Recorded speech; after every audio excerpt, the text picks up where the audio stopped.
soy la gerente de línea Salud Mujer Ginecología de Procams.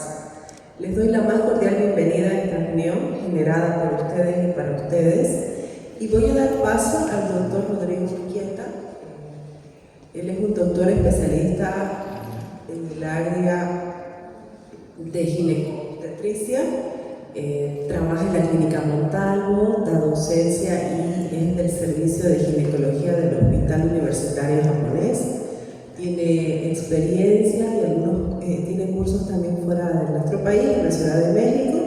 Y bueno, sin más preámbulo, yo los dejo en compañía de él, que sea la oportunidad para que puedan compartir experiencia, consultar y siéntanse en total confianza. Muchas gracias.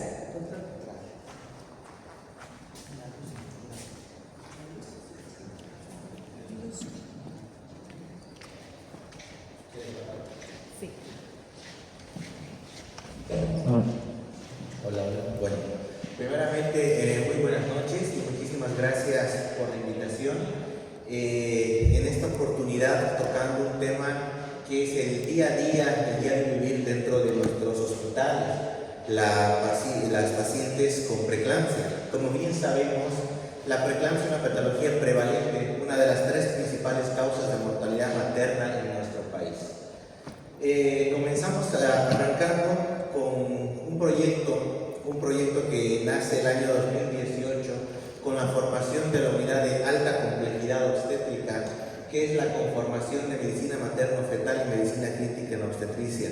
Un proyecto que ya lleva sus años administrativos, digámoslo, en el Ministerio de Salud y Gobernación, y hasta que poco a poco ya se nos da los vistos buenos como para poder establecer dicha unidad en un hospital vanguardia, centro de referencia del oriente boliviano, como es el Hospital Japonés. Así arranca la unidad de alta complejidad obstétrica. Esto es lo básico que se empezó a realizar en la ciudad de La Paz, en el Hospital de la Mujer, y hoy por hoy vamos creciendo hasta fortalecer dicha unidad en nuestra institución, el Hospital Japonés, cuyas ventajas competitivas dentro de esta patología y enumeran diferentes capacidades y cualidades de formación, tanto al médico residente como los médicos especialistas que forman parte del servicio, como por ejemplo la valoración hemodinámica, es decir, valoración del gasto cardíaco, resistencias vasculares, variabilidad de volumen sistólico, índices cardíacos para manejo y terapéutica de una paciente con una determinada patología, medición e índice de colapsabilidad de vena yugular, de vena cava, ultrasonografía pulmonar guiada por protocolo Blue, medición de la vaina del nervio óptico, y hoy en día ya hacemos Doppler del nervio de la arteria oftálmica, y obviamente la parte fetal establecida por los Dopplers de la arteria uterina, cerebral media, núcleo venoso, istmo aórtico, corrección del medio interno, corrección del estado ácido-base y sobre todo el manejo de una paciente como el feto como paciente. De esta forma es que se establecen prioridades y ventajas competitivas que nos van a dar lugar a llevar mucho más adelante la mujer gestante con sus complicaciones, con el objetivo claro, el objetivo general que se ha presentado en diferentes instancias, que es disminuir la mortalidad materna en nuestro país. Bueno, ya entrando en el tema de lo que es preeclampsia y el nuevo manejo actualizado ABCD de la preeclampsia, debemos conocer primeramente qué es lo que ocurre en una gestación normal. Dentro de una gestación normal, lo primero que existe es una adaptación inmunitaria madre-feto, lo cual se denomina tolerancia inmunológica. A su vez, existe la invasión del trofoblasto endovascular que va a producir la destrucción de la capa muscular e inervación de las arterias espilares, produciendo así una vasodilatación de la circulación útero-placentaria, lo que nos da lugar a la baja resistencia. ¿Por qué hay una baja resistencia? Porque hay síntesis adecuada de factores vasodilatadores como el óxido nítrico y las prostaglandinas. Todo eso se establece una supervivencia fetal. Entonces, el día de hoy vamos a hablar mucho lo que son las resistencias y esto nos va a dar lugar a cómo manejar a una paciente actualmente. La preeclampsia, una enfermedad de las 1000 teorías, muchas teorías de repente que sí son funcionales, pero no son solventadas o argumentadas por la parte molecular. Dentro de la parte molecular, la teoría más fehaciente, la más clara, es la teoría de los factores angiogénicos y los factores antiangiogénicos, que nos da lugar a, por ejemplo, acá pueden observar un vaso sanguíneo cuya membrana tiene receptores de factores buenos, es decir, de los factores angiogénicos, los cuales son los factores endotelio vascular y el factor de crecimiento placentario. Estos factores se añaden o se acoplan a sus receptores FLT1 en su superficie, produciendo la liberación de óxido nítrico sintetasa, lo cual conlleva una vasodilatación. Pero dentro de la patología preeclampsia, ¿qué ocurre? Ocurre la liberación de las SFLT1, que por su traducción al español se denominan las proteínas similares a tirosinquinasa tipo 1, que estas son las que llegan a acoplarse en los receptores FLT1, produciendo o inhibiendo la salida de los factores positivos. Es así que existe mayor liberación de factores negativos que de factores positivos. Siendo un poco más claros dentro de los factores angiogénicos, podemos observar que el factor de crecimiento placentario y endotelio vascular es liberado por las células macrófagos, y estas se acoplan principalmente en la membrana a sus receptores, y estos a su vez desgloban o ayudan a la salida de los factores vasodilatadores en la célula endotelial. Pero cuando estamos inmersos a una patología, la placenta, nosotros sabemos muy bien, decimos, ¿no?, que la preeclampsia es la enfermedad de la placenta, y efectivamente no es así.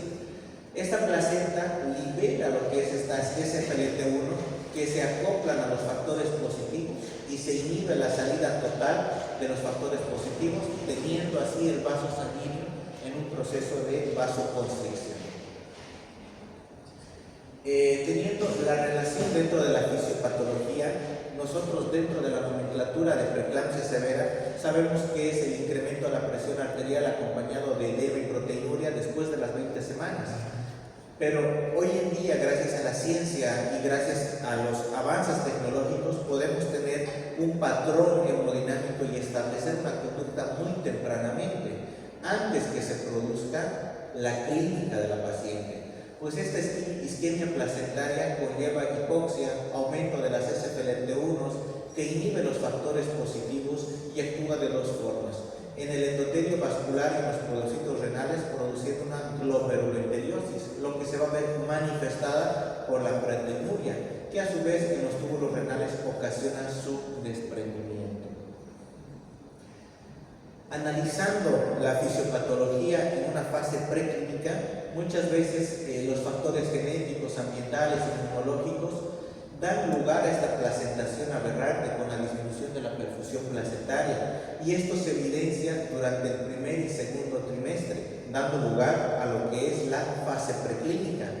Y es acá en la fase preclínica, y me voy a tomar unos minutos en esta diapositiva, que donde nosotros tenemos que valorar y establecer el futuro pronóstico de la paciente, el lugar de dónde se va a realizar la referencia a este paciente y dónde va a realizar sus controles prenatales. Porque cuando nosotros ya nos vemos inmersos en la fase clínica, las SFLT1 y las prostaglandinas ya han tomado su curso. La disfunción endotelial está manifestada por coagulopatías, hipertensión y proteinuria. Cuando nosotros estamos frente a un diagnóstico ya de preeclampsia y embarazo de 20 y tantas semanas o 30 y pocas semanas, muchas veces la conducta a tomar es operar, porque la paciente, muy aparte que la presión arterial, porque la paciente se encuentra en una vasoconstricción generalizada, más un factor de riesgo, que por ejemplo cefalea, epigastralgia, edemas, nos va a dar lugar a resolver el cuadro mucho más fácil de lo normal, para poder, entre palabras muy simples, liberarse de la paciente. Pues esta paciente de 20 y tantas o de 30 y pocas semanas, la opero, listo, salgo de quirófano, ya lo operé, el bebé, no me importa tanto, de repente nació, está bien, pero la señora ya está bien, está mucho mejor. Y en el 80% de los casos eso sucede. La paciente posoperada de preeclampsia, generalmente al ya no estar con la la placenta adentro, tiende un gran porcentaje a recuperación rápida. Pero no nos damos cuenta que existe un 20% que esa paciente es potencialmente complicable, que nos va a hacer eclampsia en la parte corporal, que es mucho peor que la eclampsia en la gestación. Y sobre todo, lo más importante es que esos neonatos que no tienen la expectativa de vida adecuada tienen una mortalidad muchísimo más elevada. Si nosotros comparamos lo que es la tasa de mortalidad materna en nuestro país, nos vamos a dar cuenta que la mortalidad en nuestro país no existe.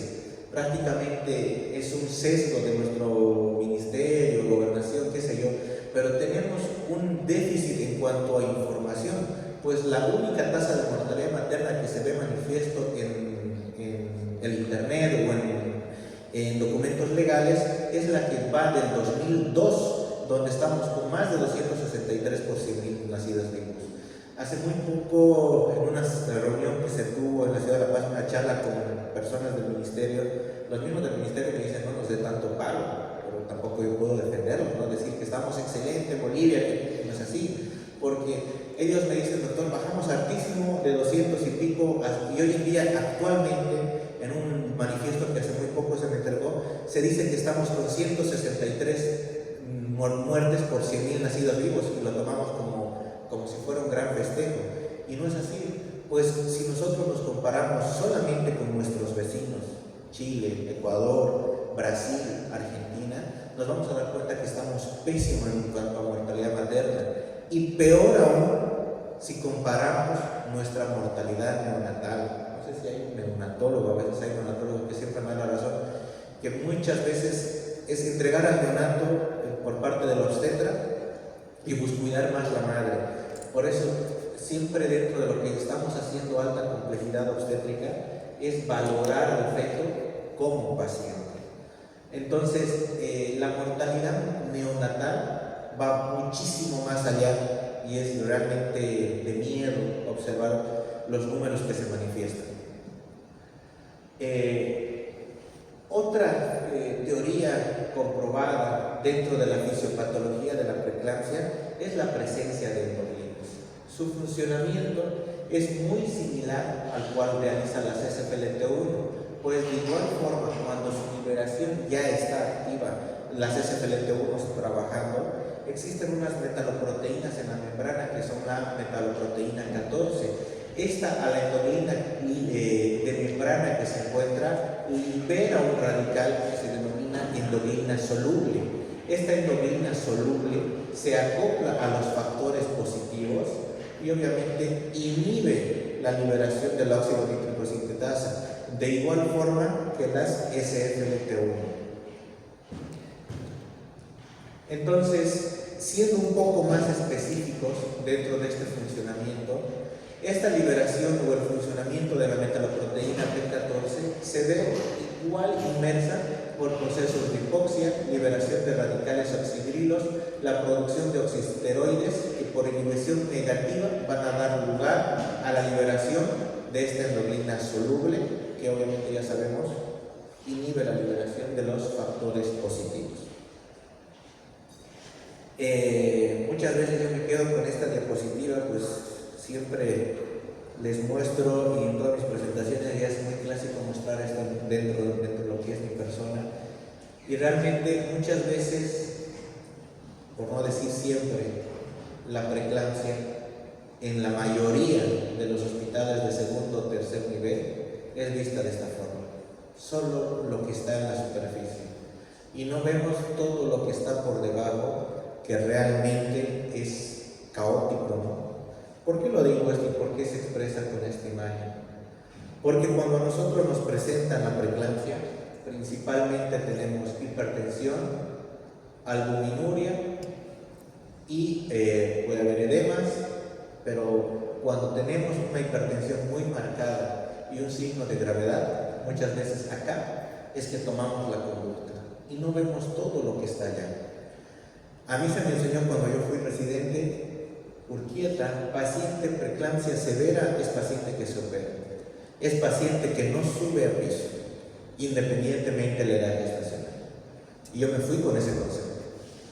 pero hoy en día me doy cuenta que una paciente con preeclampsia severa, por más preeclampsia severa que sea, es una paciente que se estabiliza y se ve el mejor momento de interrupción, que puede ser en horas, puede ser en días, o de repente en la mayoría de los casos va a ser por lo menos en una semana más. ¿Cuántas veces nosotros a nuestros pacientes, que sabemos que son preeclampsia severa, porque el diagnóstico es muy fácil, hipertensión, edemas y proteinuria, preeclampsia, la idea es que no presente este síntoma o hacer un diagnóstico de preeclampsia severa sin que presente estos síntomas? ¿Por qué? Porque necesitamos medir resistencias vasculares. La toma de conducta quirúrgica por parte materna, porque es muy diferente a la parte fetal, se toma a través de la medición de resistencias vasculares. ¿Y cómo voy a medir las resistencias vasculares? A través de hemodinamia. La ciudad de Santa Cruz de la Sierra hoy en día es una de las pioneras y una de las que, por no decir la única ciudad donde se realiza hemodinamia no invasiva tipo USCO-1A, a partir del cual nosotros podemos obtener las variables para poder interpretar a nuestra paciente la gravedad que tiene, no desde las 30 y tantas semanas, sino a partir de la semana número 10.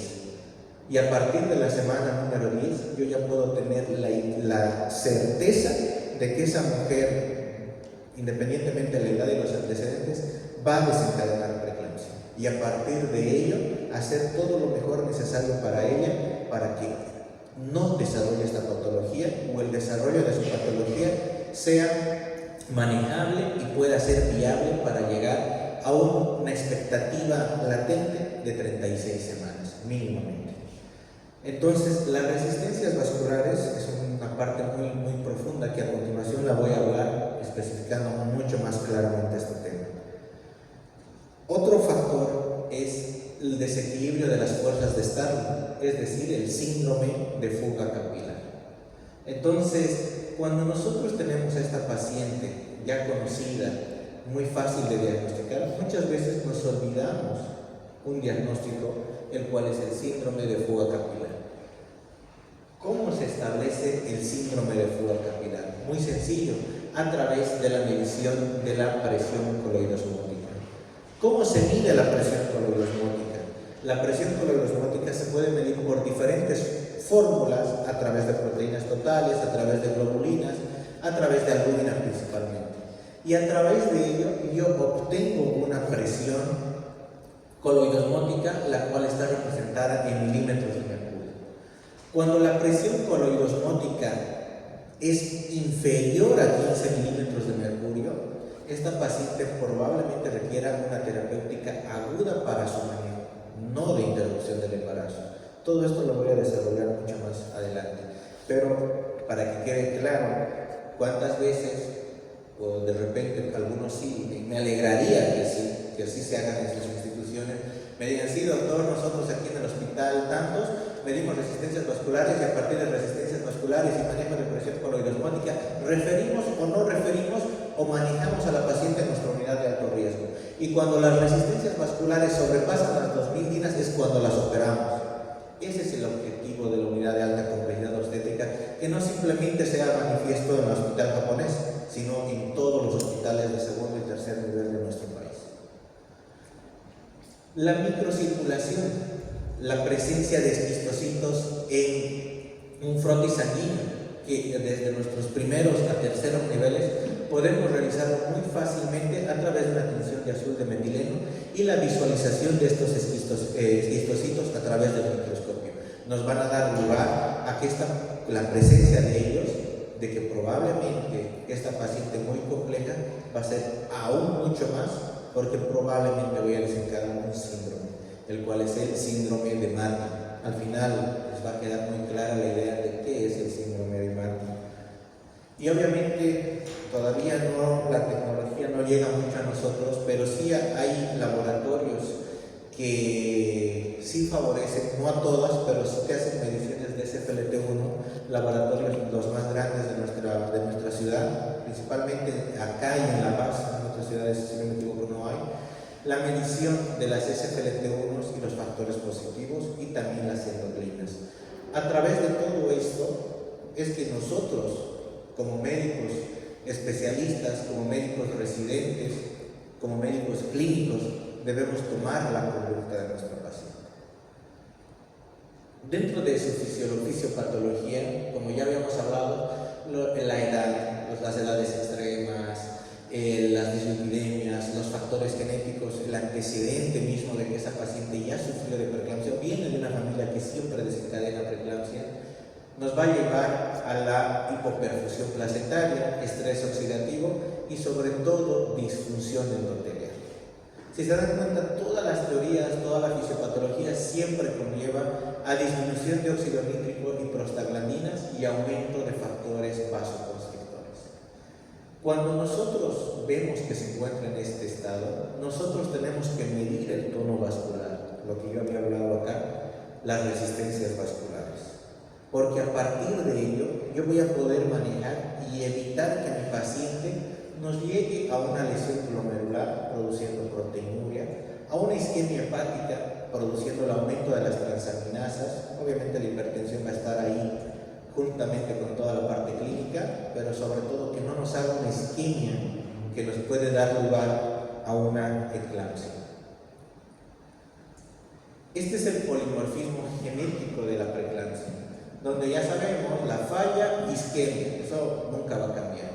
Pero a través de varias teorías, el estrés oxidativo, la activación de la sardina oxidasa, la presencia de espistocitos, como ya lo habíamos mencionado, todo esto da lugar a la disfunción endotelial. ¿Se acuerdan acá? Disfunción endotelial. Tono, hay que medir el tono vascular. ¿Por qué hay que medir el tono vascular? Porque midiendo el tono vascular yo voy a obtener el gasto cardíaco. ¿Qué es el gasto cardíaco? El gasto cardíaco es el volumen sistólico por la frecuencia cardíaca. ¿Por qué es importante medir el gasto cardíaco?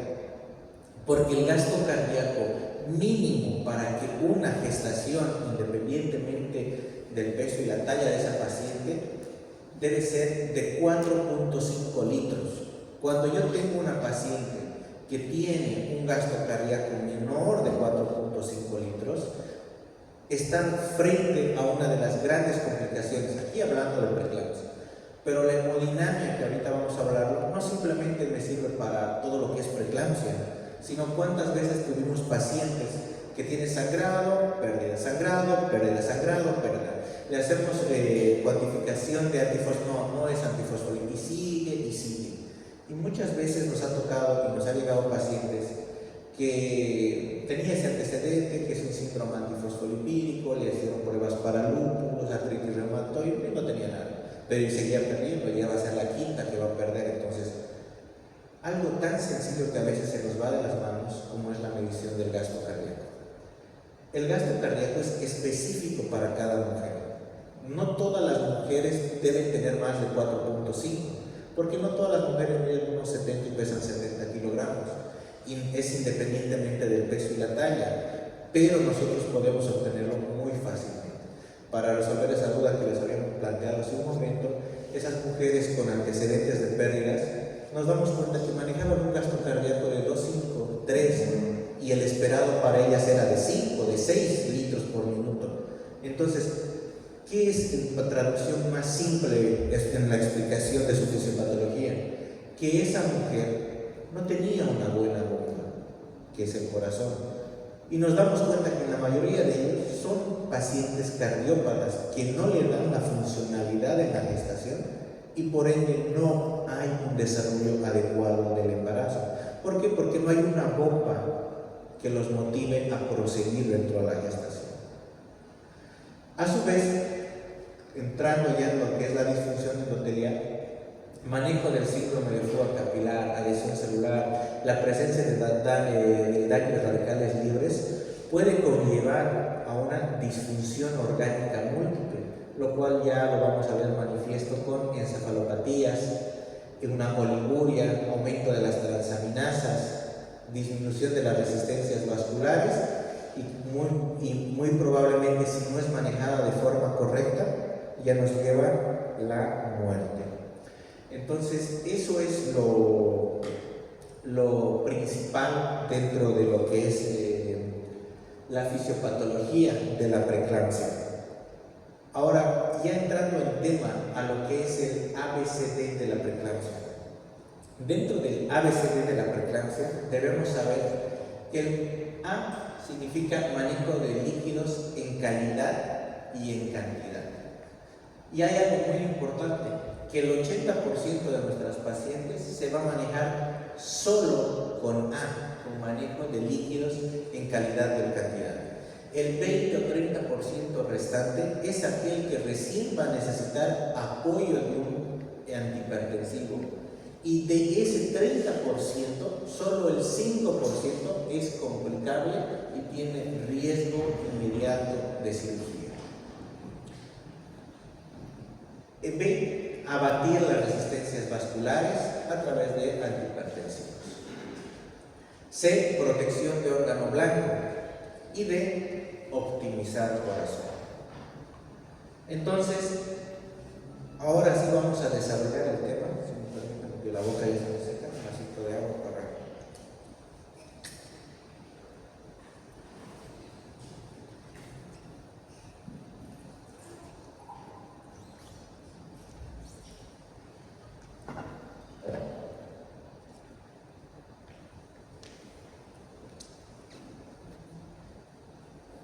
Bueno, ahora sí.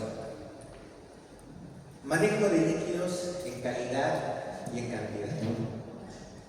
Para manejar los líquidos, no simplemente, como ya algunos ya me conocen lo que digo, cuando alguna vez me ha tocado pasar visita en diferentes centros nosocomiales y la paciente internada en alto riesgo parece que todas son iguales, parece que todas tienen el mismo peso y todas tienen la misma patología, porque toditas tienen solución fisiológica, MIS, para 24 horas. ¿Me dejo miento o no miento? ¿Es así?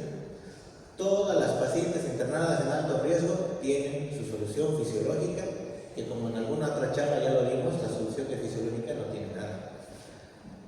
Y todas tienen para 24 horas. Este es el estudio a través de esta máquina que se llama hemodinamia no invasiva. La hemodinamia no invasiva nos va a botar variables de gasto cardíaco, índice cardíaco, variabilidad de volumen sistólico. Hoy en día las nuevas máquinas nos botan distribución de oxígeno, con lo cual nosotros podemos ejercer un funcionamiento dentro de la madre. Ahora, les hablo de hemodinamia y pareciera que es algo nuevo. De repente aquí sí, pero el 2020 fue el 4º Congreso Mundial de Hemodinamia Materna. En estos congresos mundiales no se habla de la fisiología, fisiopatología o los casos clínicos, sino se habla de los patrones hemodinámicos que pueden llegar a transformar una patología y ayudar a su manejo.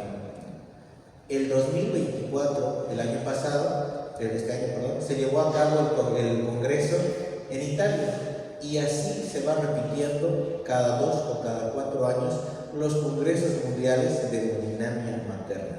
Entonces, yo siempre cuando llego acá les pregunto, actualmente ¿a cuántas de sus pacientes les piden Doppler? A todas. Me van a decir que no, a todas. ¿Y a cuántas les piden hemodinamia? Pues a ninguna. Hace 20 o 30 años, acá en Santa Cruz, Bolivia, donde ustedes quieran, ¿será que pedían Doppler? Probablemente no. Probablemente quien dominaba era el monitoreo. Pero te han dado cuenta que hoy en día es crucial hacer un Doppler a una mujer gestante en sus distintas etapas para tener un diagnóstico y un tratamiento.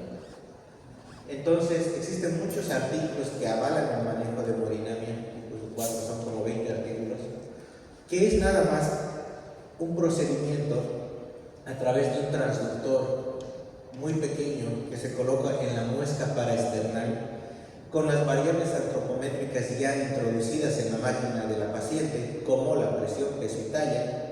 Si estás con oxímetro, se puede poner un oxímetro. Si tenemos hemoglobina, se puede poner hemoglobina, dependiendo del equipo que tengamos.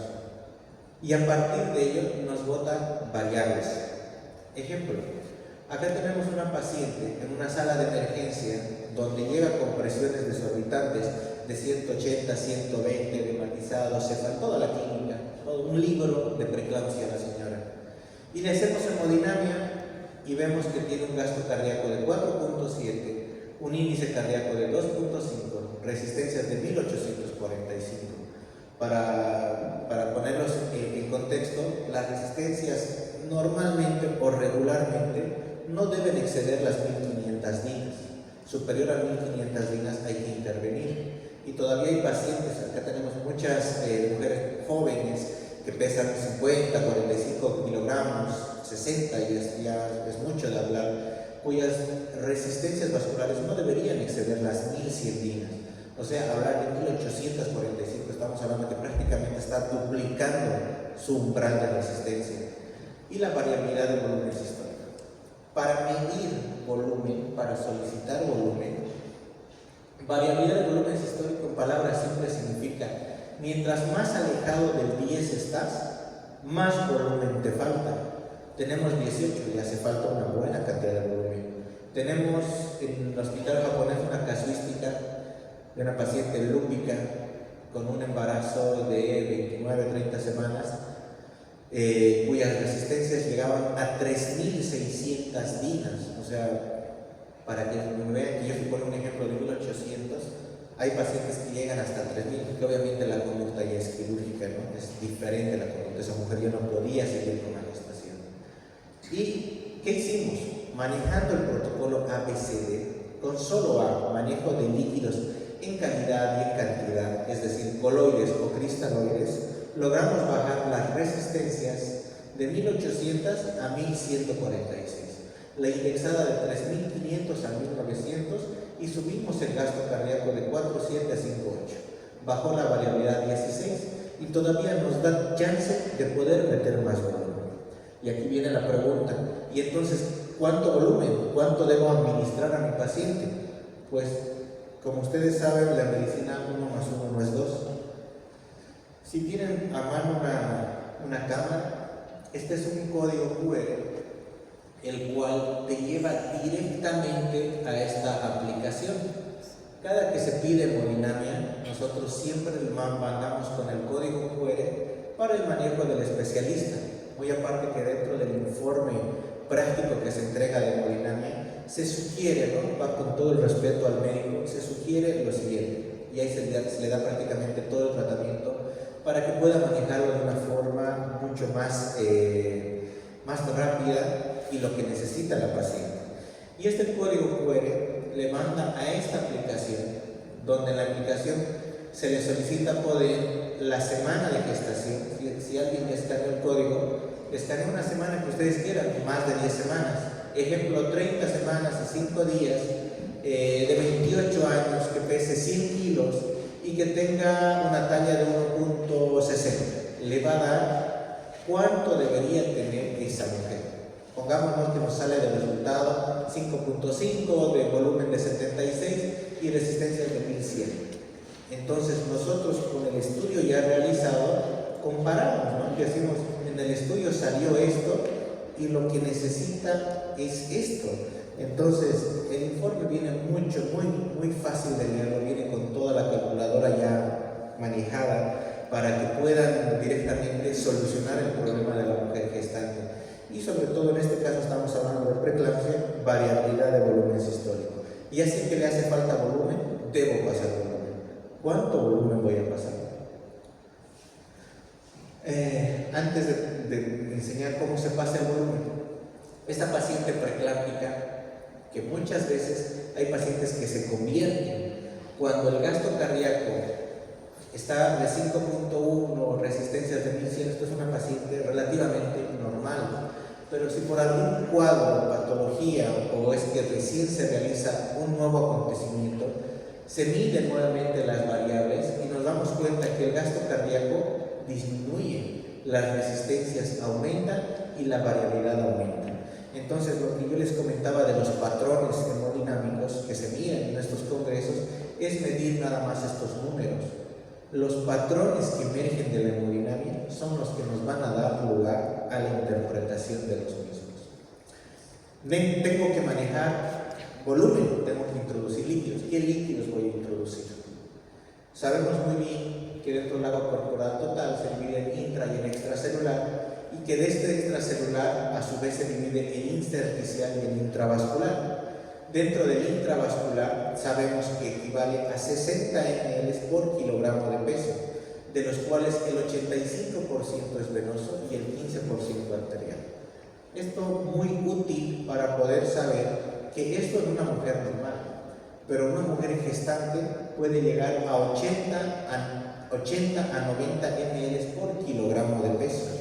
Entonces nosotros siempre debemos establecer la volemia de esa paciente, pues estableciendo la volemia, suponiendo unos 80 ml por kilogramo de peso de una mujer de 70 kilogramos, de 80 kilogramos, nos va a dar lugar a que esa mujer probablemente tenga 6.5 litros de volemia total. Y cuando esta mujer presenta un sangrado de 1000 cc, establecer en qué porcentaje de hemorragia obstétrica corresponde. Esto hablando de hemorragias, ¿no? Pero nos es muy útil conocer esta tablita, porque del 100% que mandan referencia de choque hipovolémico al hospital japonés, el 0% es choque hipovolémico. La mayoría son una hemorragia obstétrica grado 2 o grado 3. Entonces, a partir de eso, conociendo la volemia, siempre hay factores coadyuvantes que nos van a ayudar a determinar cuánto volumen vamos a pasar. Una muestra clara que hacemos día a día es la medición de colapso de vena yugular. A través del ultrasonido lineal, muy fácil de realizarlo en consultorio o en visita médica, se establece la medición o el índice de colapsabilidad de la vena yugular. Poniendo esta en modo M, y tenemos esto de la semana pasada, colocando a la paciente en modo M, vemos cuánto colapsa. Esto es una paciente ya manejada, por eso su índice de colapsabilidad se ve genial, donde se suma el mayor menos el menor y se divide con el mayor. Eso se multiplica por 100 y nos va a dar lugar el porcentaje de colapso de vena yugular.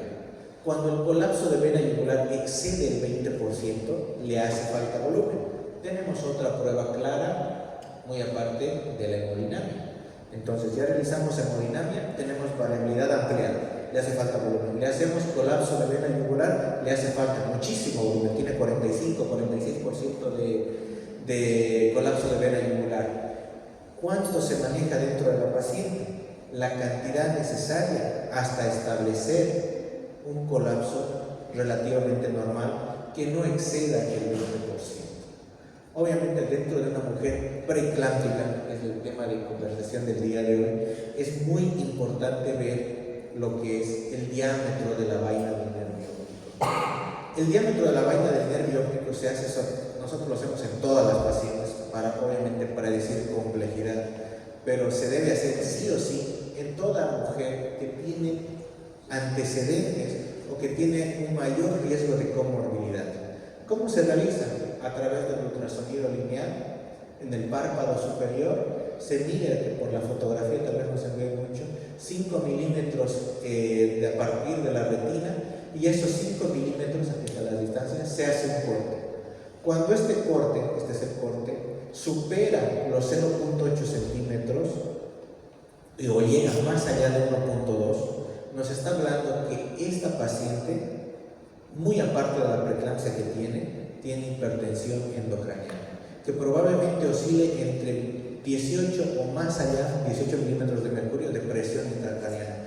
Entonces ya me da un argumento más de que esta paciente en los minutos u horas me va a convulsionar.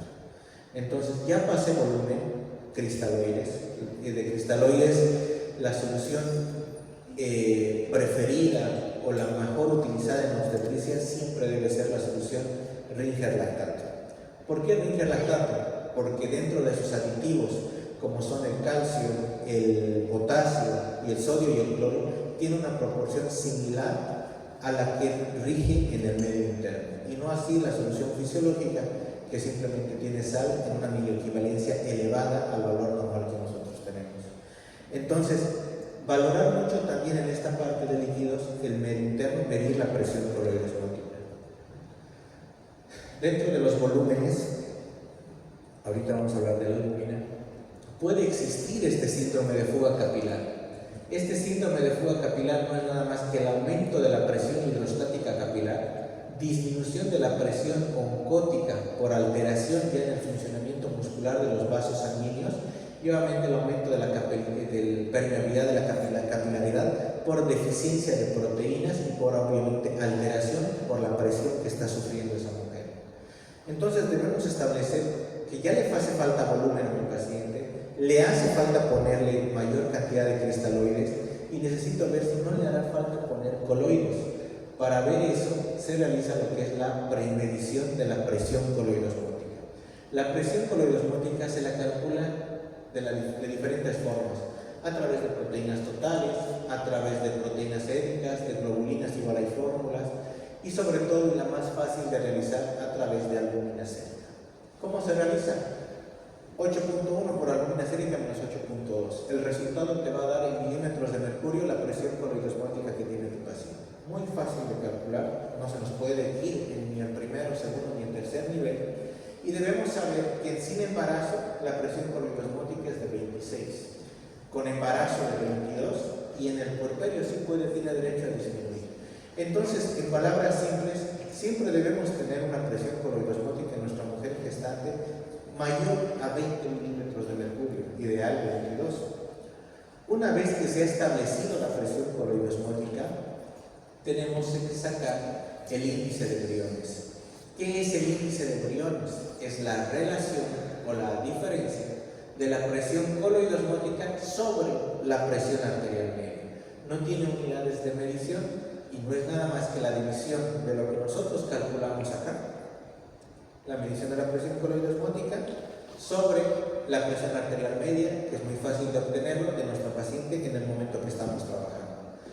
Cuando esa presión coloidosmótica, cuando ese índice de briones es menor a 0.11, nuestra paciente está con un diagnóstico más, el cual es el síndrome de fuga capilar. Este síndrome de fuga capilar que aquí lo había mencionado y estamos entrando acá. Cuando ya estamos con este síndrome de fuga capilar, debemos corregir este síndrome. Si tiene una presión coloidosmótica que es menor a 15 milímetros de mercurio, utilizar coloides probablemente sea la respuesta. Y la utilización de coloides nos va a dar lugar a abrir ese espacio endovascular, a captar mayor volumen del espacio extravascular para que ingrese al espacio endovascular, se lleve al riñón y este lo elimine a través de la orina. Obviamente realizar estos procedimientos en internación, nunca ambulatoriamente, pues debemos calcular ingresos y egresos de la paciente para poder medir todo lo que estamos haciendo, ya que existe un gran riesgo y complicación cuando se utilizan coloides, el cual es la realización de un edema agudo de pulmón. Y obviamente para la no realización o no producir edema agudo de pulmón es que nosotros también debemos realizar lo que es la ecografía pulmonar a través del protocolo Blue, que es la medición en modo M de las 3 zonas pulmonares A, B y C para la observación de las líneas A y líneas B, que tengo más adelante se los voy a mostrar. Y cuando hayamos hecho todo eso, el 80% se van a dar cuenta que no requiere antihipertensivo, que tiene una presión normal, las resistencias bajaron y la paciente en esos días de internación, en horas de internación, está mucho mejor de lo que se encontraba cuando llegó. Entonces, obviamente es una paciente de alto riesgo, de alta complejidad, que hay que vigilarla hasta llegar lo más lejano en su gestación. Cuando hayamos hecho el protocolo A y a pesar de eso sigue hipertensa, solamente ahí va a funcionar los antihipertensivos. Los antihipertensivos no funcionan al 100% si tú no has mejorado el espacio endovascular. Cuando se mejora el espacio endovascular es que recién nosotros va a funcionar nuestros antihipertensivos. Ya el manejo de antihipertensivos, obviamente por nuestra razón de ser un país tercermundista o muchas veces porque nuestros hospitales no nos dan los suministros necesarios, es muy discutible el manejo de ellos, ¿no? Entonces, obviamente, con lo que tengamos alcance es que nosotros tenemos que manejar. Pero aquí lo que vamos a mencionar es qué antihipertensivos tenemos y cuales podemos manejar. Los simpaticolíticos que existen de acción central y de acción periférica, dentro de los cuales destaca nuestro famoso alfa-metildopa, cuya dosis puede llegar hasta 3 gramos en 24 horas. Es un fármaco que es como que el último peldaño de la cadena evolutiva en cuanto a antihipertensivos que debemos ocupar. Hay un artículo que recién salió hace meses atrás donde nos habla del uso del alfa-metildopa. Y la conclusión es, ¿sirve o no sirve? No sirve absolutamente de nada. Entonces, ya ver mejores antihipertensivos para el manejo de nuestro paciente. Los ideales, los beta-bloqueantes. Existen beta-1 cardioselectivos como el atenolol y el metoprolol, de los cuales el metoprolol sí puede utilizarlo durante la gestación. Dentro de los beta-bloqueantes no cardioselectivos está el propanolol, el cual no podemos utilizar en la gestación, y los beta-bloqueantes de acción adicional alfa-bloqueante, los cuales son el carvedilol y el labetalol, de los cuales nuestro favorito o nuestro mejor indicado debe ser el labetalol.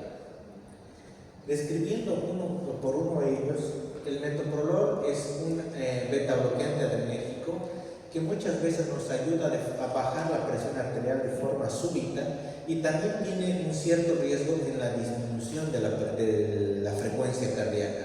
Entonces, en pacientes taquicárdicas que tengan cardiopatía y sobre todo estén frente a una preeclampsia, obviamente puede ser el de elección. El labetalol, que por sus dosis de infusión, que puede ser vía directa o por infusión continua durante 24 o 12 horas, cuyas dosis no deben sobrepasar los 300 miligramos. Y obviamente siempre que se maneje el labetalol, manejar la parte fetal. Dentro de nuestros calcio antagonistas tenemos nuestras di y nuestras no dihidropiridinas, dentro de las cuales la nifedipina está dentro de las dihidropiridinas. Y esto es muy bueno, la nifedipina sí es el medicamento que sí lo tenemos en todos los centros prácticamente, y es el de flexión en vez del alfa-metildopa, pues estas sí llegan a disminuir las resistencias vasculares periféricas, que en un corto tiempo puede llegar a disminuir las resistencias vasculares centrales. ¿Para qué? Para que esta paciente tenga la mejor condición para poder progresar en su embarazo. Muchas veces cuando ni la de acción central ni periférica ni los betabloqueantes están funcionando, es posible utilizar vasodilatadores como la hidralazina, cuya dosis de infusión máxima puede llegar a ser hasta 300 miligramos en 24 horas. Y algo muy importante dentro es ver la parte vascular, ¿no? Que tu paciente no tenga cardiopatías, que tu paciente no tenga ningún problema a nivel vascular para su utilización. Y obviamente tenemos como último peldaño, pero el más pequeño, pero a su vez el más poderoso, como la prazosina, que últimamente no estaba llegando a nuestro medio, por un tiempo llegó, cuyas dosis es de 5 a 20 miligramos por día, dividido entre 3 a 4 dosis. Es el último peldaño en utilizar en cuanto a eficacia. Siempre nosotros, dentro de nuestros peldaños de importancia, debemos utilizar primeramente labetalol, hidralazina, nifedipino, metoprolol y prazosina. Obviamente, cuando estamos manejando a una paciente con semejantes antihipertensivos, no podemos descuidarnos. Ya lo había mencionado, el feto es otro paciente que tenemos. Como ginecobstetras, no solo nos tenemos que manejar con un paciente, sino que son con 2 pacientes. Y dentro de ello, la realización de los Dopplers, que puede ser el Doppler que tiene que ser lo que puede ser, que tiene que ser el Doppler de la arteria umbilical, el Doppler de la arteria cerebral media, el cálculo del ratio cerebro-placentario de ambos, la medición de las arterias uterinas, y aquí algo muy importante dentro de las arterias uterinas, que hoy en día está siendo como el boom. Hoy en día un interno me hablaba y me decía, doctor, el boom en obstetricia es las arterias uterinas. Y eso era hace muchos años atrás, hace como 20 años atrás, porque el boom es la hemodinamia. Le digo, el boom es la hemodinamia para poder predecir tu preeclampsia dentro de la gestación en etapas muy precoces, pero no deja de tener importancia, obviamente.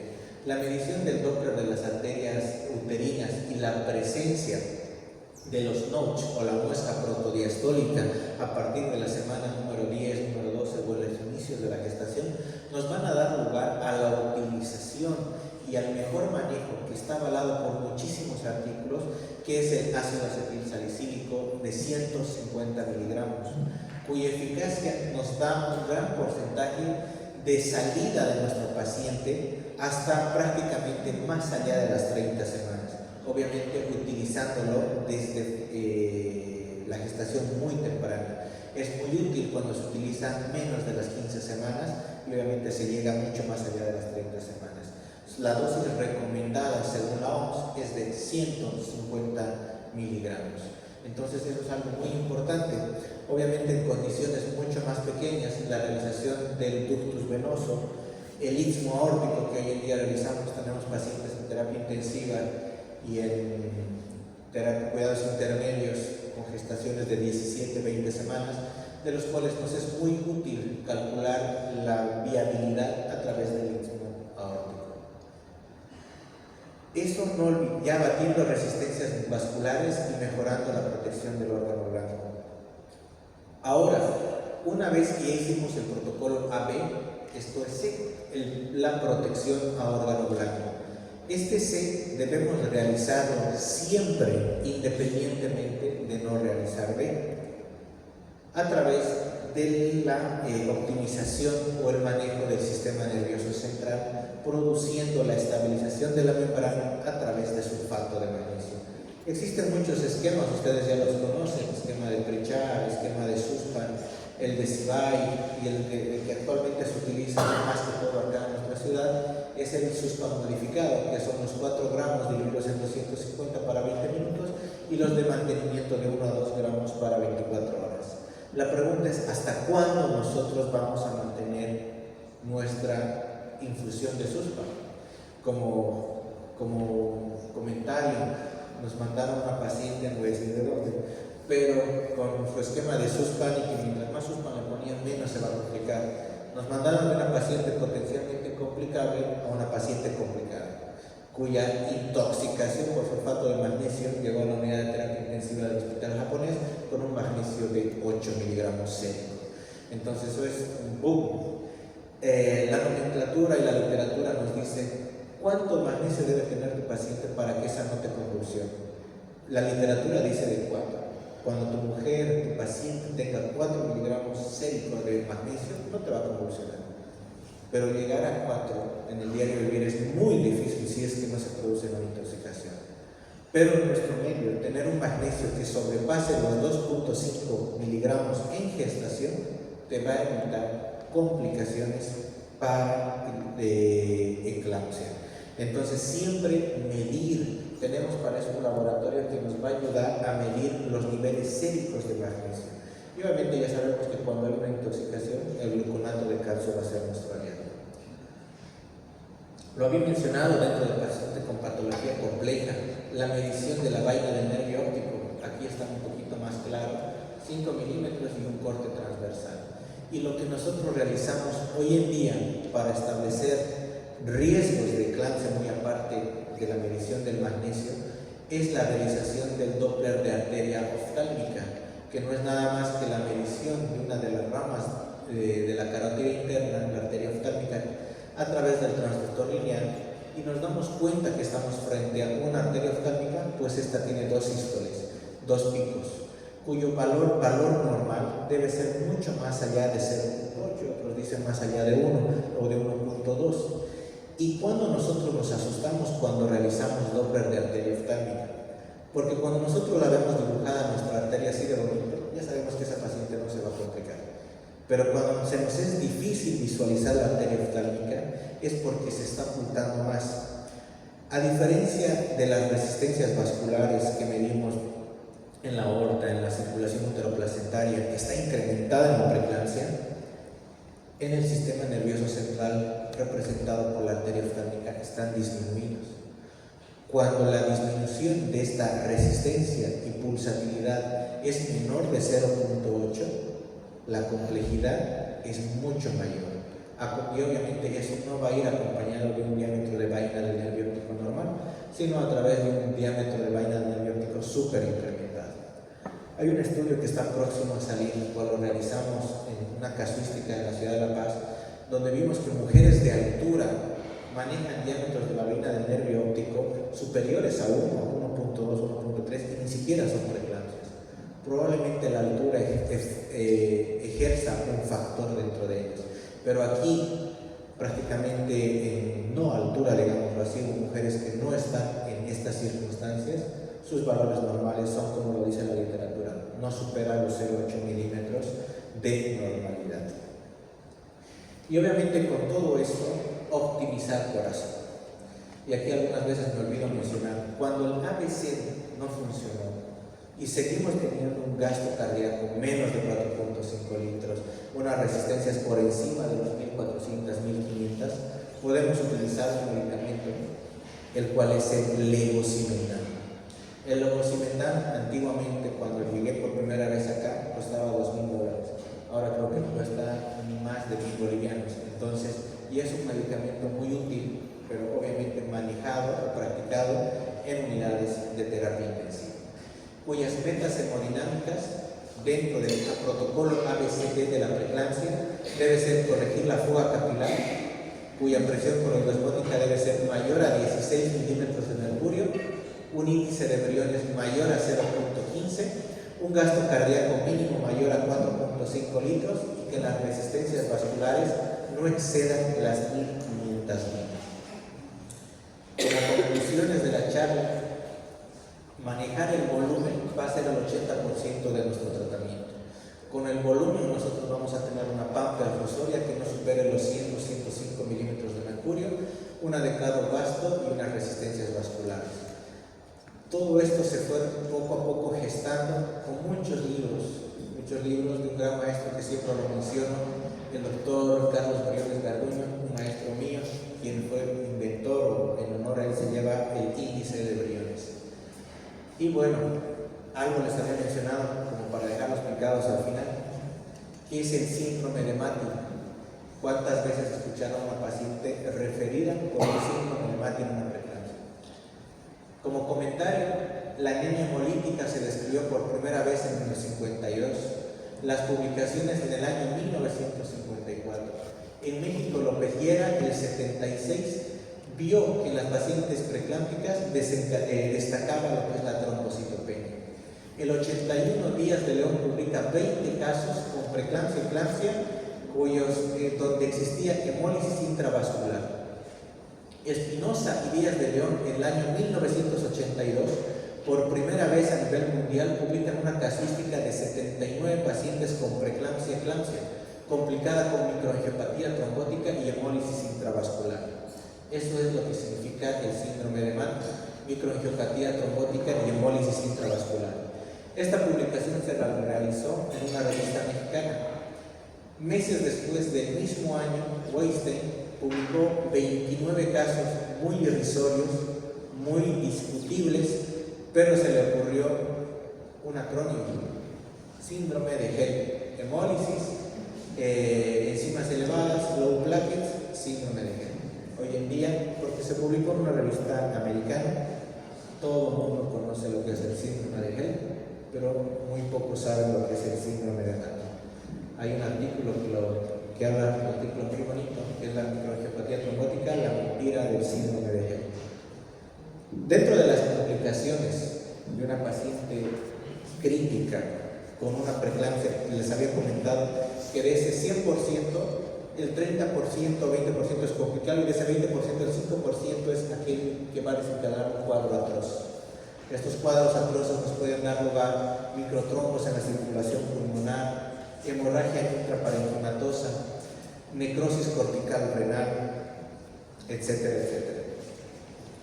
Hoy en día, como país, como Bolivia, no tenemos mucho ya que envidiar a lo que antiguamente envidiábamos.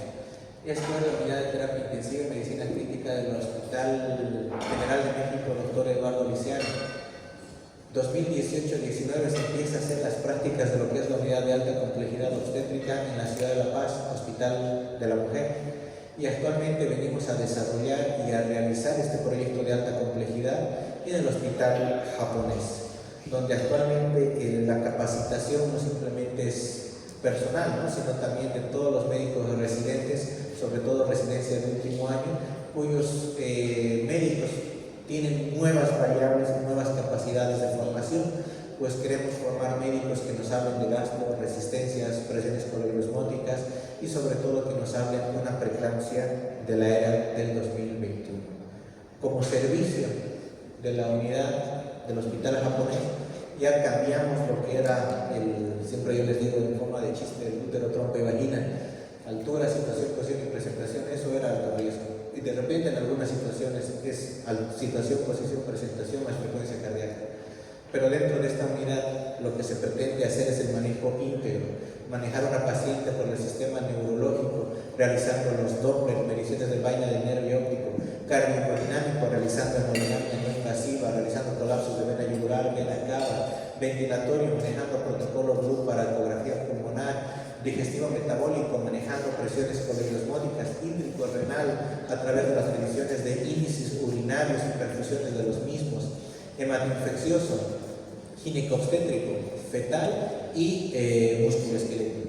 A partir de todo ello, obviamente, muchas veces nuestro motivo de referencia en nuestra unidad son tres cosas: preeclampsia y embarazo, pero nosotros, analizando nuestra patología, nuestra paciente como tal, nos damos cuenta que sale una gama de patologías con las cuales está inmersa esa mujer en gestación. Les despido por estas diapositivas. Muchísimas gracias. Este es el equipo que actualmente estamos conformando en la unidad de alta complejidad obstétrica en el hospital japonés. Muchísimas gracias.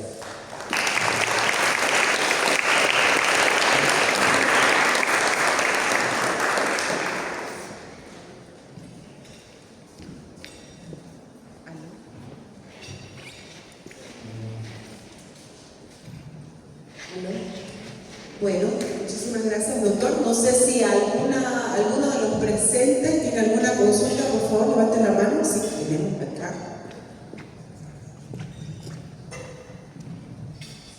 Gracias, doctor. Primero agradecerle y felicitarlo, la verdad, por su muy buena disertación y muy clara, y también por los estudios que hacen en el hospital japonés. Bueno, mi primera pregunta es... ¿Dónde estoy? Acá. Ah. Mi primera pregunta es, vengo de un primer nivel, ¿ya? ¿A qué edad gestacional usted nos recomienda hacerle estudios? Porque el máximo estudio que tenemos en un primer nivel es una proteinuria, hemograma, orina. Después los otros estudios que nos han nombrado, la verdad que no los hacemos. Entonces, estamos en un primer nivel. ¿A qué edad gestacional le podremos hacer a esta embarazada los estudios? Porque esta paciente tiene antecedentes de preeclampsia en su anterior embarazo. Entonces, ¿qué laboratorio usted nos sugiere hacer para detectar a tiempo pues, un cuadro? Okay. Bueno, su pregunta es muy sabia, muy importante. Y de hecho es lo que muchas veces tenemos la duda, ¿no? ¿Y cuándo hacemos esto? Para tener una casuística o para tener un enfoque cierto de que esta mi paciente va a desarrollar preeclampsia, nosotros como médicos de primero, segundo, tercer nivel lo podemos saber desde la semana número 10. Desde la semana número 10. ¿Qué es lo que se debe hacer? Laboratorialmente, si se dan cuenta, pedir SFLT1, pedir endocrinas ojalá, porque el proyecto que nosotros tenemos es muy osado. No tenemos por qué envidiar a vecinos, tenemos que tener todo lo necesario aquí, incluso en un futuro armar una unidad para poder hacer cirugías fetales en vivo, ¿no? Tenemos personal capacitado para eso. En Bolivia existen muchos maestros en cuanto a la medicina materno-fetal, pero que por falta de requerimiento instrumental no se realiza cuando deberíamos realizarlo. Pero respondiendo a su pregunta, en Santa Cruz se hace hemodinamia no invasiva. Lo ideal es que usted lo pida a partir de la semana número 10. En otros países se hace secuencial, como se hace el Doppler, a las 28, a las 32 y a las 36 semanas. La hemodinamia, de igual forma, en el último congreso sale, nos informan que debe ser a la semana número 10, a la semana número 20, a la 28, a la 32 y probablemente una más a la 36. Pero no siempre. Si nosotros necesitamos una hemodinamia, pedimos la hemodinamia a la semana número 10, a la semana 10 usted va a saber si esa paciente es potencialmente complicada. Y obviamente dentro del informe, porque viene un informe muy detallado de lo que debe hacer, lo que tiene que hacer y cuándo volver para su estudio de hemodinámica.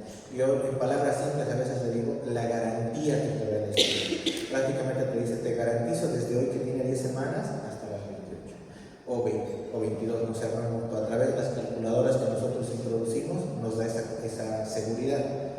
Entonces, muchas veces esa mujer de repente solo va a requerir 2 hemodinamias en toda su gestación, porque la semana 10 le dijeron, o tal informe, que está genial, que no tiene nada, que esta señora puede viajar, puede seguir trabajando, es deportista, puede seguir haciendo todas sus actividades, pero como correlación del mismo, iniciando el tercer trimestre, en 27 a 28 semanas, pedir una segunda hemodinamia de control, la cual tiene que comprobar lo que ya se ha pedido en la primera. Pero también nos salen informes donde estamos frente a alguien que es potencialmente complicable y se va a complicar. Entonces, informar de la forma certera. Si son primer nivel, referir a segundo o tercer nivel. Hoy en día, hoy hablábamos con el doctor Padilla, que es el jefe de servicio de la unidad de ginecología. Adelante, estamos prestos a recibir y atender toda paciente obstétrica complicable para que a partir de las 10 semanas se maneje a esta paciente. Probablemente esa mujer va a necesitar 5, 6, 7 hemodinamias, no lo sé, pero no solo de hemodinamia se va a curar, sino el manejo del medio interno, colapso de la yugular, Doppler de alta dinámica, que prácticamente lo hacemos en todas las pacientes. Y a partir de eso, obviamente su complejidad disminuye. Algo muy importante que siempre les pido, que es una charla que pronto lo veremos acá, que es el manejo del medio interno. El manejo del medio interno siempre va acoplado a lo que es la hemodinamia. Entonces, tener tus niveles séricos, electrolitos, pedir desde la primera instancia, semana número 10, y sobre todo albúmina.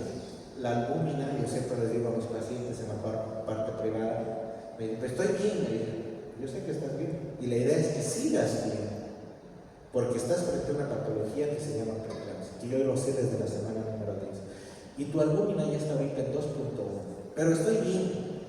Vamos a esperar a que se ponga mal. Yo siempre les digo a esos pacientes, la albúmina es la gasolina de tu embarazo. El momento que se te acabe la albúmina, se te va a acabar el embarazo. Y prácticamente es así.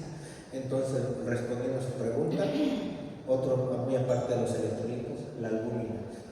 ¿Cuánto de albúmina debe tener una mujer gestante? ¿Alguna vez usted la ve? 4. ¿No? Ya sabe. 4. Una mujer gestante siempre debe tener, algún día vamos a una charla donde el número 4 en obstetricia es mágico, y el 4 es lo que tiene que llegar a su nivel sérico de albúmina. Si esa mujer tiene 4 o más de albúmina sérica, esa mujer no se va a complicar nunca. ¿Ok? Bueno, espero que esa haya sido la respuesta y obviamente estamos ahí para poder colaborar con todo lo que ustedes necesiten. ¿Otra pregunta? Sí, tenemos por acá. Buenas noches, doctora. Agradecerle por compartir su conocimiento. Tengo una duda. Si tenemos una paciente que no tiene antecedentes de preeclampsia, nosotros podemos hacer hemodinamia. Ahora, también podemos utilizar arterias uterinas. Ahora, ¿hay alguna diferencia entre hacer hemodinamia y hacer arterias uterinas en una paciente de 11 semanas? Sí. Las arterias uterinas van inmersas un porcentaje mayor, 60-70% a la parte fetal. La administración de arterias uterinas es a través de hemodinamia. Hemodinamia, hemosangre, dinamia y movimiento de las arterias uterinas. Llevan el nombre Doppler por su descubridor nada más. Y la hemodinamia materna es eso, hemodinamia netamente materna. Entonces, ¿cuál es la relación? Cuando nosotros, y en toda la experiencia, tenemos una casuística de más o menos 600 pacientes, que hoy día tuvimos la grata noticia de estar mis fieles residentes, de que ya se está publicando esta semana en Panamá un artículo que hicimos recientemente, donde hay una casuística de 500 pacientes con hemodinamia, cuyos patrones vasculares empiezan a incrementarse, es decir, aumento de las resistencias, y corroborando con lo que usted me menciona, las arterias uterinas van de la mano. Vamos a encontrar pacientes que tengan arterias uterinas alteradas, pero no van a presentar preeclampsia. Pero difícilmente vamos a encontrar resistencias alteradas vasculares y no se va a presentar preeclampsia. Eso es difícil, sí o sí va a presentar. Pero obviamente en un 70-80% si se te están elevando las resistencias, tienes un notch, muesca protodiastólica dentro de la arteria uterina, lo más probable es que tengas las resistencias. En la presencia del notch te dice que hay un criterio de gravedad. Con más razón hace hemodinamia, porque la hemodinamia te va a decir en números claros dónde está tu paciente. El umbral de su paciente de 10 semanas, por ejemplo, son 900 libras, y me dice que la hemodinamia ya está en 1500, esta paciente es de las feas. Hay que empezar a manejarla desde ya. O de repente, por las arterias uterinas, ya se salió patológico lo mismo. Hacemos la hemodinamia y nos va a salir que su umbral de 900 esté en 1100, 1200. Ahí tenemos hasta 150, el cual va a ir genial desde esa etapa.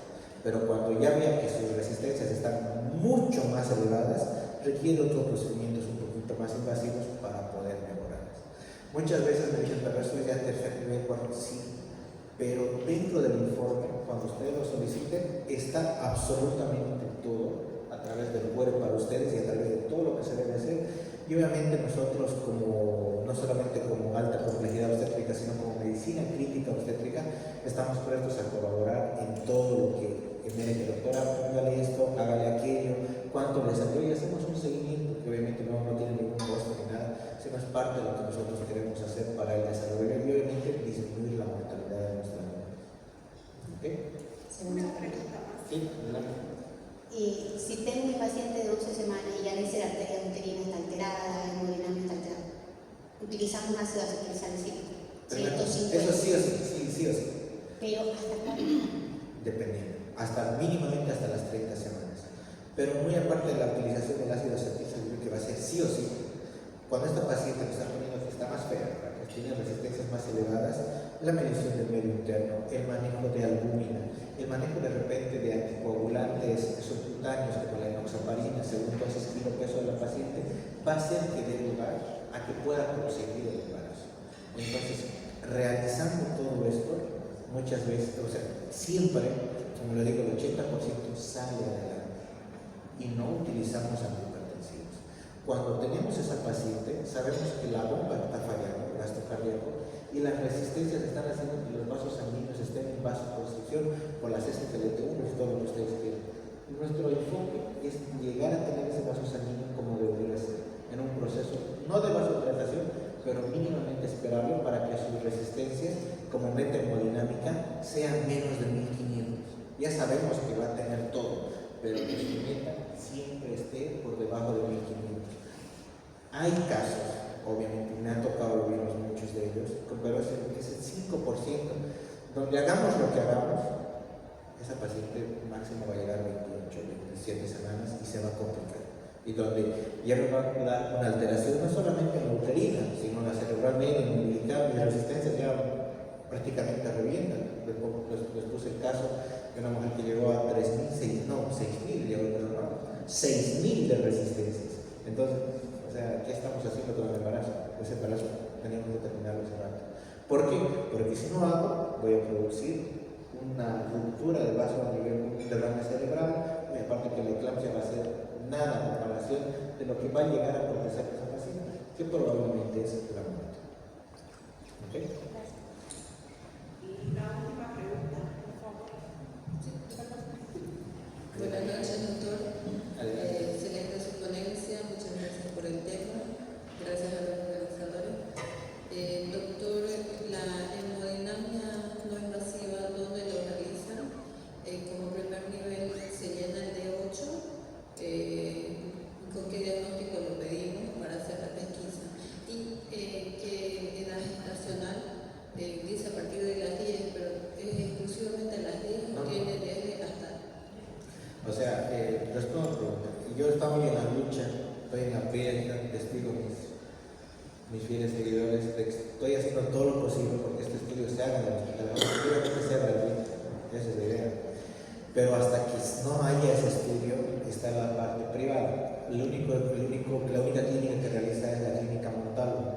Y como usted sabe, su costo sí es un poco elevado, pero cuando viene en el D8, que tenemos nosotros ese compromiso como institución bipartita, digámoslo así, de que no se les cobraría un cobro honorario, no cobro nada, y que su descuento sea prácticamente un 60-70%. Entonces llegan a pagar realización de hemodinamia siempre y cuando vayan con un D8.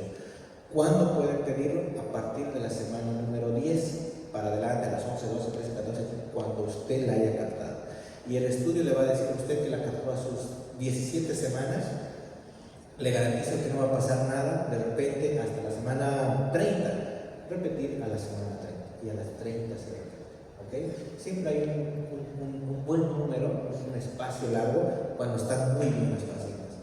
Pero obviamente cuando ya es algo corto, hasta yo me tomo la molestia de dónde te pidieron esto del centro de salud y comunicarme con el médico, mire, esto es lo que encontré y es lo que sugiero. En esta índole me he encontrado con médicos que son muy agradecidos y hemos salido adelante con estas gestaciones. Y obviamente también, doctor, se respeta mucho, ¿no? al colega. Entonces, de esa forma es como se puede trabajar con la hemodinamia. Gracias. Bueno, creo que cerramos las preguntas. ¿Una más? Sí, ok. El doctor dice que sí puede. Buenas noches, doctor. Soy estudiante de la Universidad Católica y justamente estuve leyendo acerca de los factores de riesgo de la preeclampsia y uno de ellos es la fertilización in vitro. Me gustaría saber su punto de vista acerca de ello. Muchas veces la fertilización in vitro se realiza no porque una mujer quiera tener una fertilización in vitro, a no ser que hoy día en los últimos años nos ha tocado pacientes que son perfectas, ¿no? Mujer y varón, pero por el tema del sexo. Quiero que esta sí sea mujer o quiero que este sí sea hombre, se hace fertilización in vitro. El compromiso dentro de esa fertilización, sobre todo cuando son más de un embrión, es decir, dos, conlleva un porcentaje superior al 20% de desencadenar una patología hipertensiva. Entonces nosotros, como ya existen dos unidades nosotros las que manejamos, una la cual es la de biología de la reproducción, la cual hace el tema de fertilización, y la otra unidad es la medicina crítica en obstetricia. Se hace una conjunción de la misma. Una vez que se ha realizado el implante o se ha producido la fecundación asistida en una mujer de 1 o 2 años, esperamos la vitalidad, la frecuencia cardíaca positiva, y a la semana 10 es que realizamos la hemodinamia.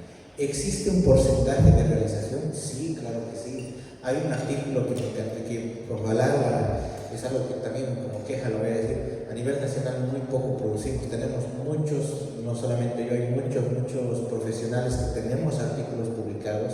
Hay un artículo publicado de lo que tú me acabas de mencionar, que es la fertilización in vitro más reproducción asistida, preeclampsia severa, que ha desencadenado en una tormenta atroz de preeclampsia. Tenemos un caso reportado, el cual está próximo a publicarse, donde en esta mujer se ha detectado un producto valiosísimo, me digo, esa mujer de 30 y casi 40 años, que no pudo embarazarse, que su última esperanza es la fertilización. Se logra y se le da el informe a partir de la semana número 20 que está con preeclampsia. ¿Qué hacemos? Ese producto no podemos decir interrumpir, tiene que llegar a la finalidad, y es lo que hicimos.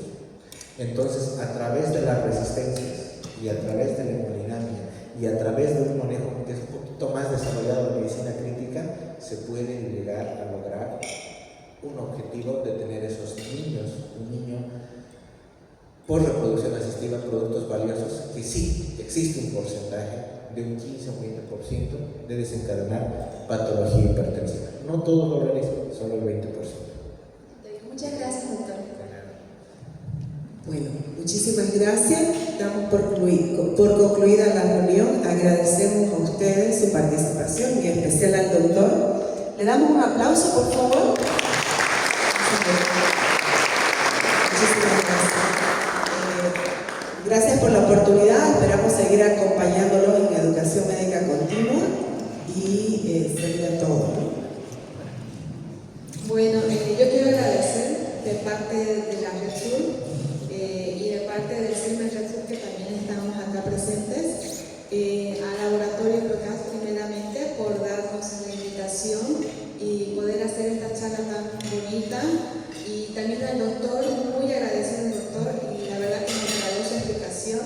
Nosotros muchas veces organizamos cursos para el personal de salud y también para otros colegas de otras redes, y Y seguramente lo vamos a estar invitando, ¿no? Y también agradecer al laboratorio, también vamos a poder organizar algunas actividades con ustedes, porque de eso se trata, ¿no? Que nosotros tengamos conocimiento para proteger la vida, en este caso no solamente de la madre, sino que también del feto, y eso me gustó bastante, que el doctor esté realizando estudios y actividades para poder mejorar la atención a los niños, a los bebés, a los neonatos y también a las embarazadas, ¿no?